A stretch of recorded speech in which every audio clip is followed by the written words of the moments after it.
BLA جو کہ افغانستان کے اندر بنی، جو کہ افغانستان کے اندر اٹھی، یہاں تک آج بھی BLA جو بنی ہے، BLA کے بارے میں ان کو معلوم تھا کہ حامد کرزئی اور اشرف غنی کی سرپرستی میں وہ کیمپ چل رہے ہیں، کیونکہ اشرف غنی ہو یا حامد کرزئی ہو، یہ سارے کے سارے جو تھے جس کیمپ کے ساتھ تعلق رکھتے تھے، وہ کیمپ کی اکثریت پاکستان مخالف کیمپ تھی۔ جب اس کے مقابلے میں وہ لوگ تھے جو لڑ رہے تھے، وہ تھے جو پاکستان کے حامی 1995 سے لے کے 2001 تک چلے آ رہے تھے۔ یہی وجہ ہے کہ اس دوران انہوں نے اس BLA کے بارے میں، آج بھی یہ کبھی نہیں کہیں گے کہ ان کے اوپر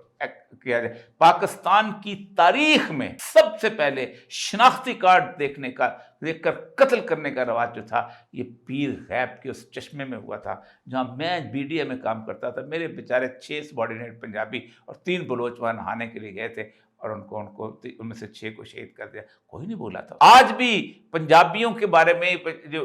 صبر یہاں پایا جاتا ہے کہ وہ شناختی کارڈ دیکھ کے اتار کے مزدوروں، کوئی بولے گا نہیں۔ یہ مارنگ بلوچ کے ساتھ جا کے بیٹھتے ہیں اور اس کو جو کوئی کہتا ہے کہ تم کنڈیم کرو تو یہ چیخ اٹھتے ہیں، ان کے منہ لال ہو جاتے ہیں، ان کی باتیں سنیں اس وقت ہیں تم ان کو کہتے ہو یہ ہے۔ میں آج بھی سمجھتا ہوں کہ وہاں ٹھیک ہے زیادتی ہوئی ہے۔ میں نے بار